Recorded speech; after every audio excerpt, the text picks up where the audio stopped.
368쪽 사사기 5장 18절에서 24절까지 말씀입니다. 제가 공독해 올립니다. 스불론은 죽음을 무릅쓰고 목숨을 아끼지 아니한 백성이요 납달리로 들의 높은 곳에서 그러하도다. 왕들이 와서 싸울 때에 가나안 왕들이 무깃도 물가 다막에서 싸웠으나 눈을 탈취하지 못하였도다. 별들이 하늘에서부터 싸우되 그들이 다니는 길에서 시스라와 싸웠도다. 기손강은 그 무리를 표류시켰으니 이 기손강은 옛 강이라 내 영원한 내가 힘 있는 자를 밟았도다. 그때의 군마가 빨리 달리니 말굽소리가 땅을 울리도다. 여호와의 사자의 말씀에 메로스를 저주하라. 너희가 거듭거듭 그 주민들을 저주할 것은 그들이 와서 여호와를 돕지 아니하며 여호와를 도와 용사를 치지 아니함이니라 하시도다. 벤사람 헤벨의 아내 야엘은 다른 여인들보다 복을 받을 것이니 장막에 있는 여인들보다 더욱 복을 받을 것이로다. 아멘.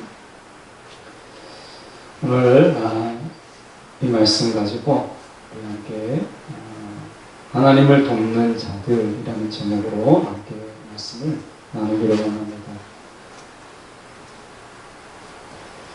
하나님을 돕는 자들이라는 제목으로 말씀 함께 나누기로 원합니다. 배경을 저희가 이 사사기는 일종의 역사서이기 때문에 저희가 좀 더 배경을 알 필요가 있습니다. 간략하게 배경 잠깐 설명합니다. 갈릴리 바다의 우쪽에 있는 갈릴리 북부지방으로 갈릴리가 있으면 북쪽으로 위에 있는 하솔이라는 땅이 있습니다. 가나안 족속이죠. 가나안 땅인데 그 가나안 족속의 하솔이라고 하는 곳에 왕이 야빈이라는 왕이 있었는데 이 야빈의 군대 장관이 시스라라고 하는 사람입니다. 이 야빈이 이스라엘을 이제 압제하고 억제하기 위해서 군사를 일으켜요.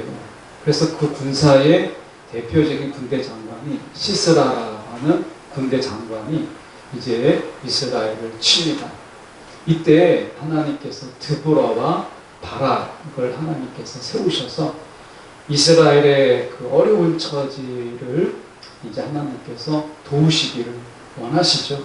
이때는 이제 사사 시대니까 하나님께서 이제 너희는 이스라엘을 하솔의 그 압제 그 속에서 건지라라고 합니다. 그래서 드보라와 이제 바락이 지파들에게 서신을 보내요. 그래서 우리가 전쟁을 일으킬 건데 이제 전쟁을 일으킨다라기보다는 이제 방어하고 그 하솔 왕을 물리쳐야 되지 않겠어요? 그래서 이제 전쟁이 이제 임하니까 좀 참여해라 라고 하는 그런 내용 속에서 참여하는 자가 있고 참여하지 않는 자로 나눠지게 됩니다. 이 다급한 상황 속에서 사실은 힘을 합쳐야 되는데 그렇지 못하고 참여한 자가 있고 참여하지 않는 자가 있어요. 이 전쟁에 참여하는 자를 하나님을 돕는 자라고 했고 참여하지 않는 자를 하나님을 돕지 않는 자라고 이야기한 것입니다.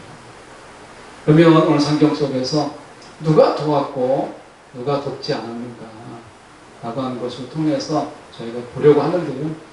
저희가 본문을 보기 전에 하나님을 돕는다라는 말이 참 우리가 놀랍지 않네요. 우리가 하나님을 어떻게 도울 수 있겠어요? 그 전능하시고 전지하신 하나님, 모든 것을 통치하신 하나님, 역사의 주관자이신 하나님을 우리가 어떻게 도울 수 있다고 하겠어요? 아이들이 아직 어릴 때 이렇게 뭔가 상을 옮길 때 혼자 옮기기 좀 버거운 이런 상을 옮길 때 아이가 아직 어린데 그걸 도와주겠다고 모퉁이를 잡아요. 그러면 그 아이 때문에 더 힘들거든요. 왜냐하면 다칠까봐. 그러니까 더 힘이 드는데 도와주겠다고 손만 얹는 거예요. 아이가 뭐 힘을 쓰면 얼마나 쓰겠어요? 그런데 그 짐을 옮길 때 그 아이가 돕겠다고 나서서 하는 그 행동이 아버지로는 아빠로서는 힘이 되는 거죠. 그게 너무 귀엽고 너무 사랑스러워요. 그러니까 그것을 이제 같이 하는 거죠. 그러니까 힘이 된다라기보다는 같이 하는 기쁨, 이것이 하나님께 있는 거죠. 우리가 하나님을 돕는다라고 한다는 개념보다 사실은 하나님의 일에 참여한다라는 의미가 더 강한 그런 단어입니다. 그러니까 하나님을 돕는다라기보다는 하나님의 일에 참여하는 자를 이야기하는 겁니다. 오늘 하나님께서 우리가 하나님의 일에 참여하는 것을 기뻐하세요. 이 참여한다라고 하는 것은 소속감을 갖게 하는 것이고 내가 하나님의 공동체에 속한 자다라고 하는 거잖아요. 참여도라는 게 있지 않습니까? 어떤 이제 교회 생사를 하거나 어떤 공동체에서 어떤 일을 할 때 참여하지 않게 되면 계속 그 소속감에서 멀어지게 돼요. 근데 그 속에서 참여하게 될 때에 우리는 비로소 공동체 일원으로 소속감을 가지고 내가 이제 그 중에 한 사람이다 라고 하는 것을 가지게 되는 거죠. 그래서 하나님께서 우리로 하여금 하나님의 일에 참여시키기를 기뻐하세요. 오늘 그 부분에서 저희가 보려고 합니다. 하나님께서 20절을 잠깐 보시면 놀라운 말씀이 있습니다. 20절에 보시면 이렇게 이야기하죠.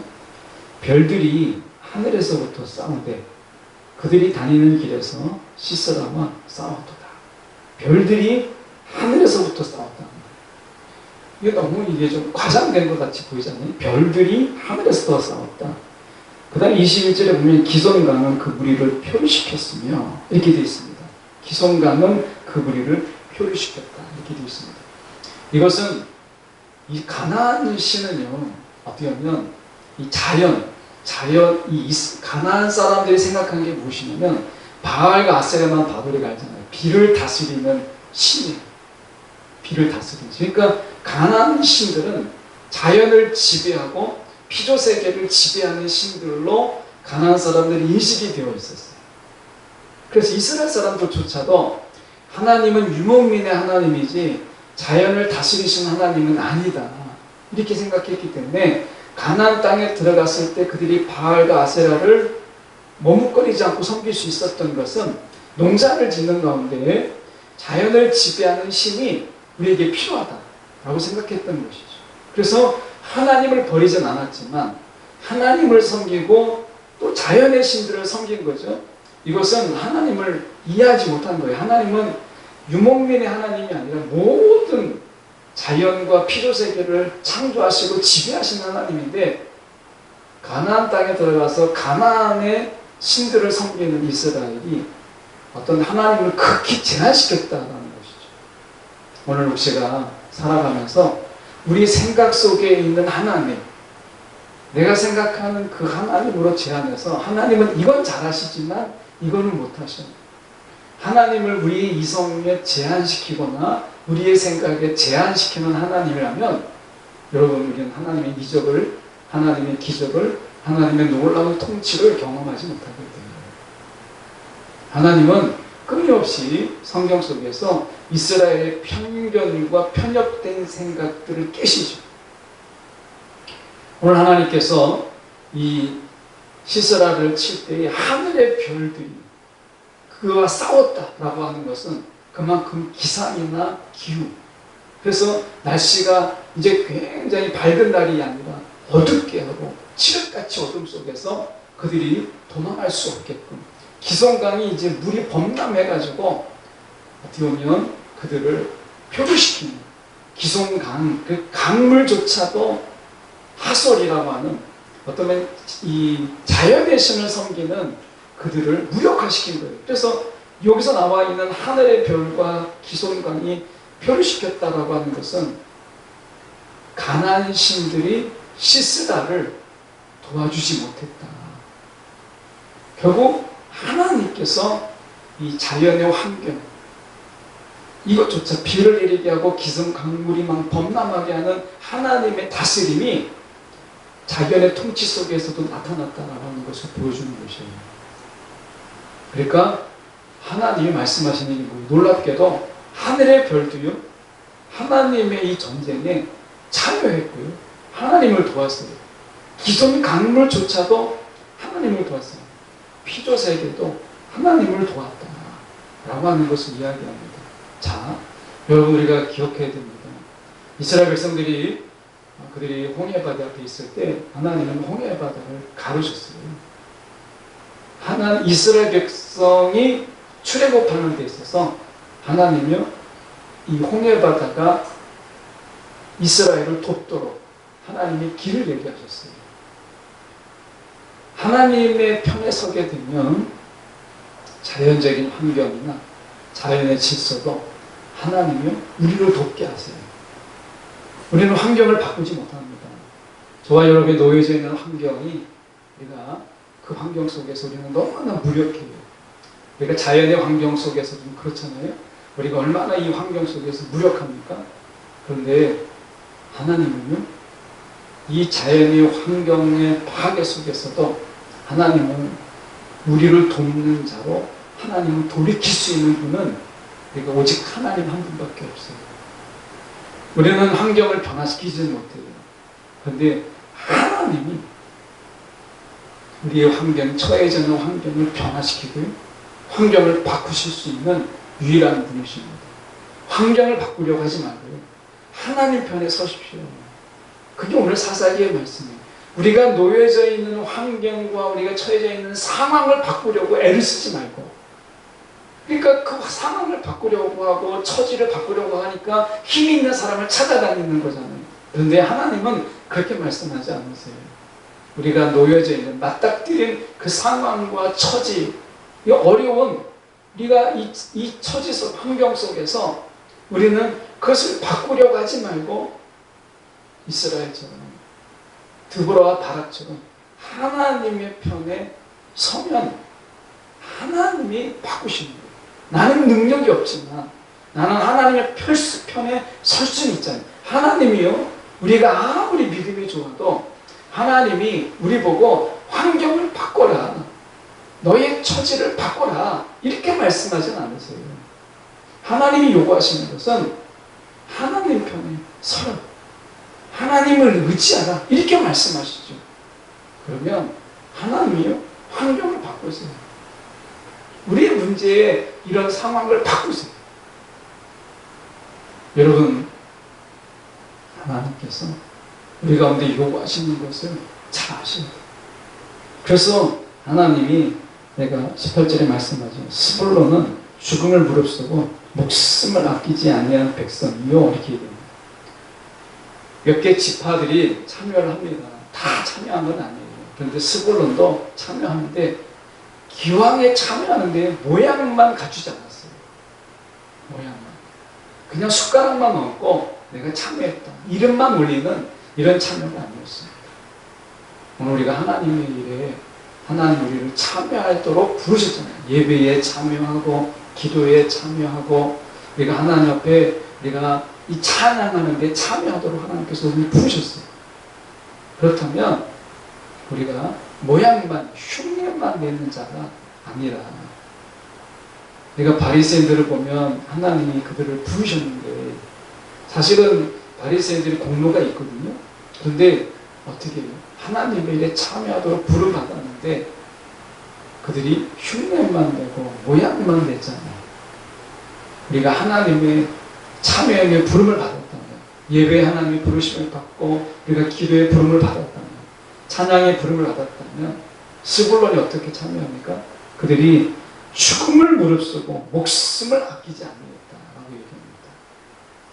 그냥 내가 참여했다 라는, 내가 이름만 올리지 말고 목숨을 다해서 용감하게 참여했던 것처럼 적극적인 우리가 참여의 마음이 필요한 거예요. 예배도 우리가 그냥 예배의 구경꾼이 아니라 예배의 참여자가 되고 기도의 참여자가 되는 거죠.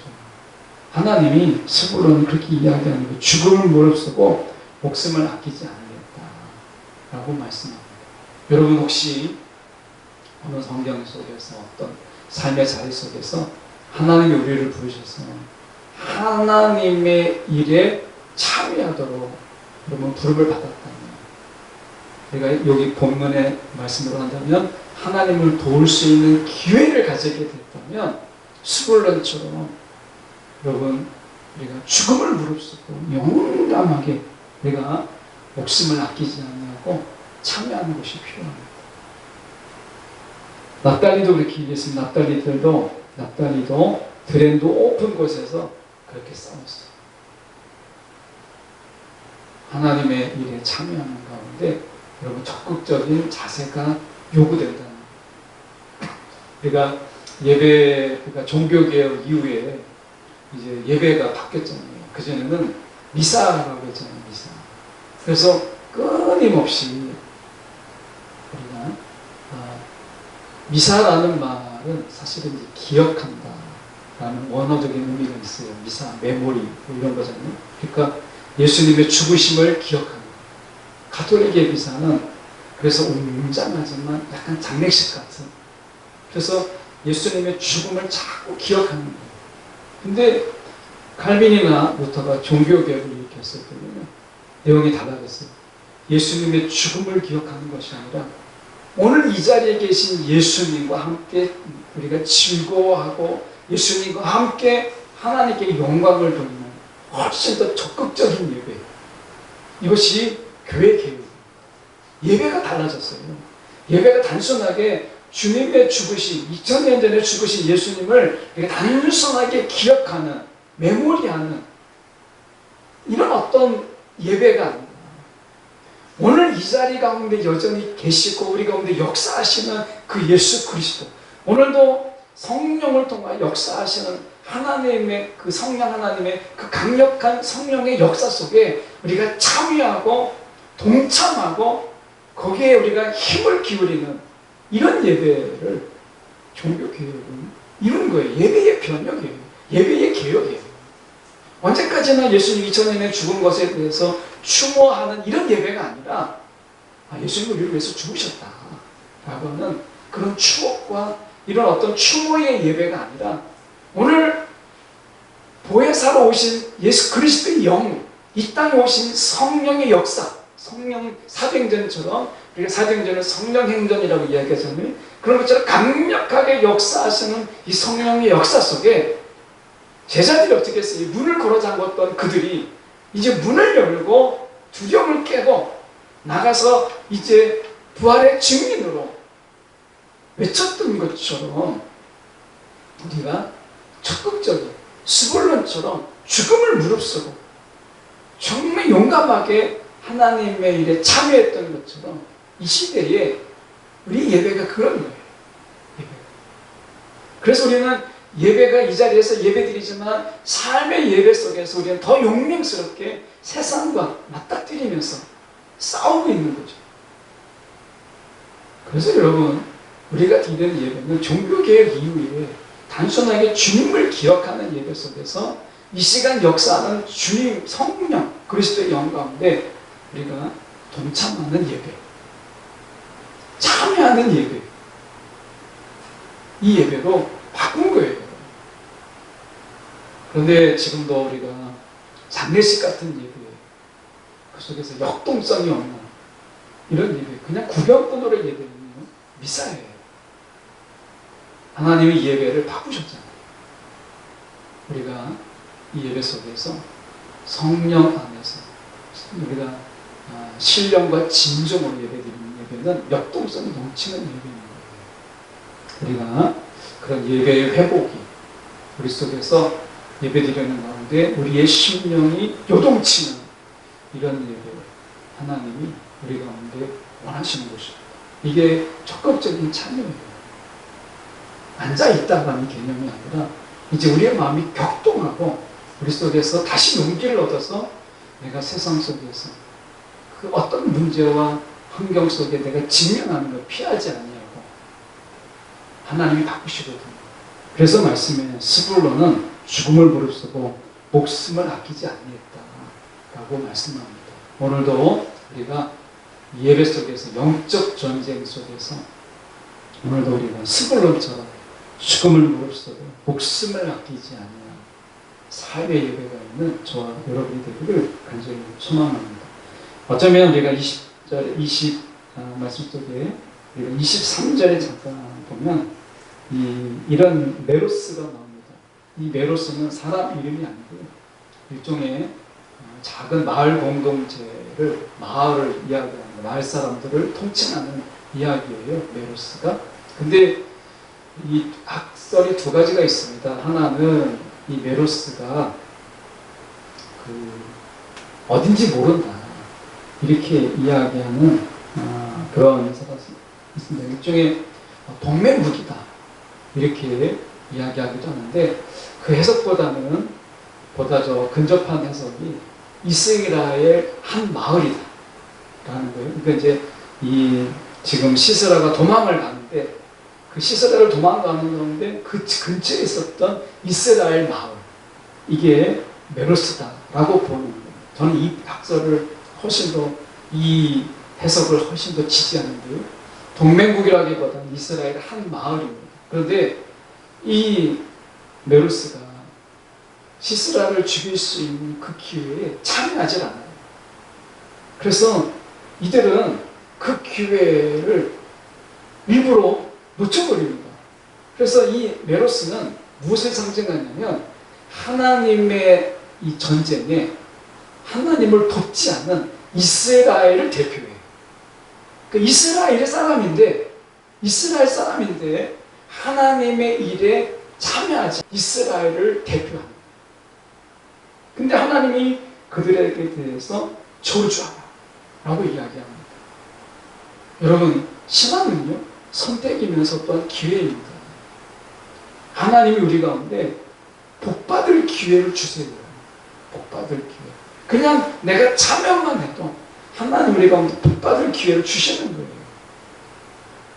하나님께서 지금 메로스에게, 이 마을에게 엄청난 복을 주시려고 시스라가 도망하는, 퇴각하는 가운데 별들도 참여했고 기승강도 참여했던 이 전쟁 속에 이 메로스에게 절대적인 기회가 온 거거든요. 그 시스라가 도망하는 그 근처에 이스라엘 마을이에요. 그런데 이 시스라를 그들이 죽이지 못해요. 그러니까 이들은 사실은 가나안 족속을 두려워했던 거예요. 그들을 지지했다라기보다는 가나안 족속을 두려워하고 보복을 두려워하고 하나님의 전쟁에 참여하지 않는 거예요. 그랬더니 하나님이 그들에게 어떻게 해요? 저주. 하나님의 저주가 그들 가운데 있어요. 하나님이 주신 그 기회를 잃어버렸다는 것에서 끝나지 않습니다. 이게 정말 우리가 마음 아픈 거잖아요. 하나님이 주신 기회 속에서, 여러분, 우리가 말씀을 듣고 또 신앙생활하고 그러는 가운데 우리의 믿음이 자랄 수 있는 기회를 주시고, 우리의 신앙이 더욱더 성큼성큼 성숙할 수 있는 하나님이 기회를 주십니다. 그게 고난이고 때로는 연단이고 단련일 수 있어요. 그런데 하나님의 동참 속에, 참여 속에 참여하지 않는 것은 그냥 참여하지 않는 것으로 끝나지 않아요. 하나님이 이 메로스를 저주하라고 이야기를 해요.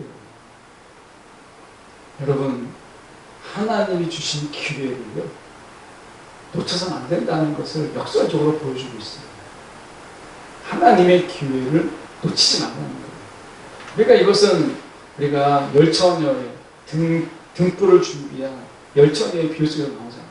기회. 신랑이 옵니다. 언제 올지 모르죠. 대부분의 경우는 이제 밤에 오기도 하고 예측할 수가 없어요. 지금처럼 이제 스마트폰이 있으면 언제 간다 이렇게 하면 좋은데, 신랑이 이제 신부를 데리고 돌아온단 말이죠. 그런데 언제 올지 모르는 거예요. 거리가 멀기도 하고, 뭐 그때는 교통이 그렇게 탁월한 게 아니니까. 그러니까 준비하는 거죠. 등불을 틀고. 그런데 열처녀가 있었는데 우리가 너무나 잘 알잖아요. 기름이 부족하니까 그 기회를 놓쳤어요. 신랑을 맞이할 수 있는 기회를 놓쳤어요. 기회는 다시 오지 않아요. 그 기회를 놓치는 것이 저주. 그 기회를 놓치지 않는 게 복인 거예요. 선택은 우리 가운데 있지만 선택의 결과는요, 우리 가운데 있습니다. 선택은 자유지만 선택의 결과는 바꿀 수가 없어요. 그래서 우리가 하나님께서 늘 말씀하시는 것은 하나님이 이 메로스라고 하는 것은 어떻게 보면 이스라엘에 정말 복받을 수 있는 기회, 하나님을 대적하고 하나님의 백성을 억압하려고 하는 이 시설을 하나님이 심판하시거든요. 이건 하나님은 정말 그를 하나님이 심판하시는데 심판의 도구로 쓰임받을 수 있는 이 메로스가 가나안 족속을 두려워해서 그들의 보복을 두려워해서 하나님의 기회를 망각해요. 이거는 거부한 거예요. 하나님의 동참을 거부한 거예요. 몰랐던 게 아니라 결국 그들은 하나님의 저주를 받아요. 여러분, 오늘도 하나님이 성령께서 우리 가운데 감동케 하실 때 정말 우리가 신앙의 결단과 하나님 앞에서 우리가 믿음을 보일 수 있는 그때를 놓치지 않냐고 내가 여기 있는 라고 할 수 있는 여러분 그 기회를 잡으십시오. 그 기회를 잡았던 한 여인이 나와요.